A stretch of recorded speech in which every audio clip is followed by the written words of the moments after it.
So, hello everybody, it's Melanie. Once again for the Do Something project for my environmental science project. No, I'm sorry, for my environmental science class, first of all. Now, what I would like to tell you guys is that this project is worth 300 points. So, if you want to be really nice to me, you will comment on the video that I posted. But right now, I have with me Mr. McCoy. He is not my father. Okay, second, he really is my father. But he's here.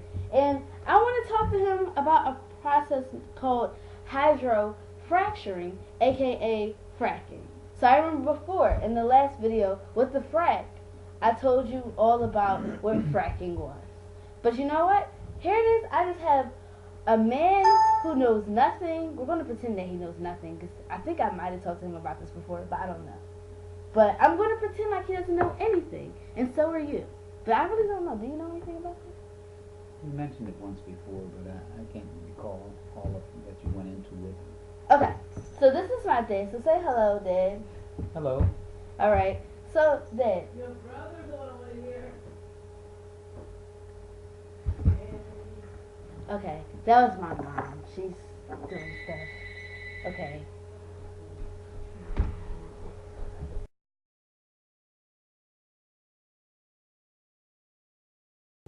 Yeah, sorry. The telephone was ringing. You know, these people, they want us all the time, right there. Anyway, so basically, I was just reading this article, recently. I just started getting a better understanding of this process called hydrofracturing, aka fracking. But the real technical term is actually hydraulic fracturing.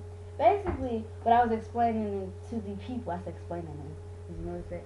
What I was saying to these people, basically, I gave them a definition of what fracturing is. So basically, this is what it is, and I'm going to read you a definition and tell me what you think about it. Hydraulic fracturing is a process used in 9 out of 10 natural gas wells in the United States, where millions of gallons of water, sand, and chemicals are pumped underground to break apart the rock and release the gas. Okay. Now, what they're doing is, these gas companies, what they're doing is they're actually coming into, alright, we live in Pennsylvania. Mm-hmm. They're coming into different counties in Pennsylvania basically saying, hey, we'll give you $100,000 if if you let us just do a little bit of research and just extract some natural gas. So, so just pretend I'm just asking you, hey, I'm going to offer you $100,000 just to extract some natural gas. It's fine. What do you think you would ask? I would ask what's involved in the process as far as whether they have to do to extract the gas and things of that nature is what I would want to find out. That's what you want to know. Harmful? Is it harmful to the environment? Is it going to harm? Is it going to do any type of damage? What are the pros and cons of it?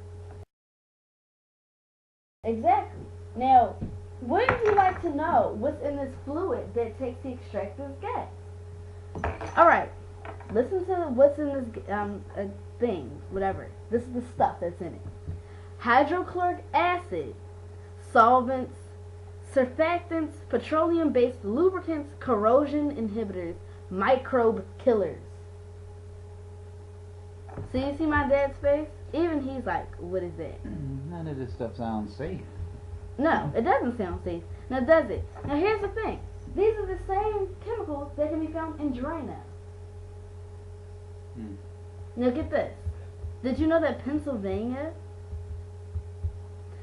we're actually one of the lucky states to be exempt from the Safe Drinking Water Act when it comes to wells? Meaning that there's nothing that we can do about that if it's going in our well. Why is our state exempt from it? Because there's no regulation for it. So that's a bit scary, because even though we live in Philadelphia, Pennsylvania, we live in Pennsylvania. This could move right along to Pennsylvania. I mean, to where we live in Philadelphia. Now, the problem with this is, let's just say we live in some county. Let's say we live in Bucks County, right? Okay. We decide we don't want to do the fracking thing. We say, no, that's no thanks. Mm-hmm. But our neighbors, who maybe live 20 feet away from us, want to do it. Okay. So just because we turn it down that doesn't actually mean that we're not going to be affected. We're going to be affected just as much as the other houses. Right. So now is that fair? So we have no choice in the matter if our neighbors from down the street want to be involved with this process. Like you said, if there's no regulations for it, then it'll happen more than likely. So it's a matter of trying to either talk to the legislators and get some type of legislation passed regarding to stop it and so forth. Exactly, and that's what Pennsylvania is trying to do, because we're trying to make people more aware of what's going on, because nobody knows about this. Like, this was the first time I heard of it. Never heard of I it, never right? heard of it until I you haven't mentioned heard it. about this process, in a while, and this is probably my uncle, so I'm going to get back to my father in a second.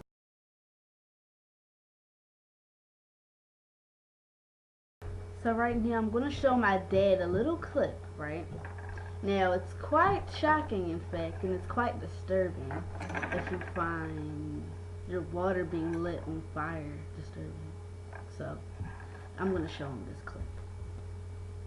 16 seconds. Just give it a second. Whoa!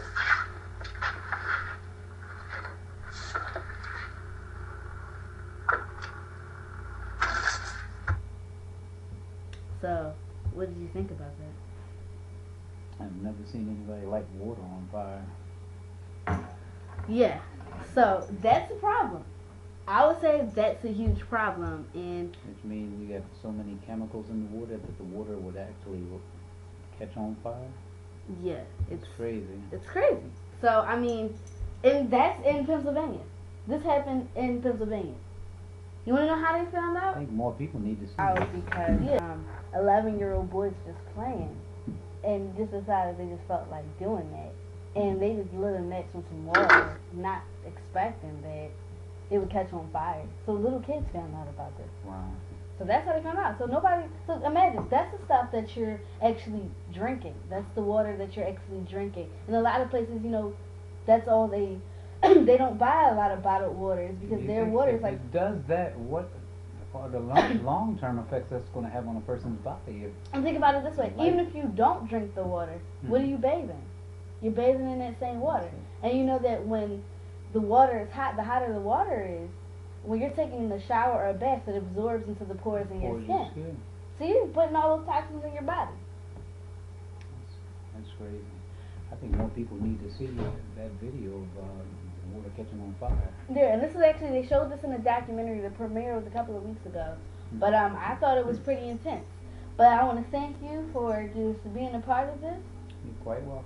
And, alright, All right. pleasure doing business with you. Thank you. Alright. Right. Alright, so that was my dad, and we had that discussion. But, tell me what you think about fracking. Okay? So, if you want to tell me any more about it, create a video response, comment on YouTube, and I will be on Ustream more than likely very soon. So check me out on Ustream as well.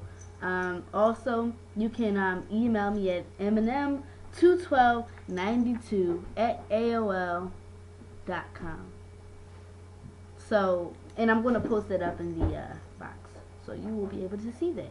And once again, thanks to Monica and David, my partners, who have been giving me all the research and all the information I need to be able to do this.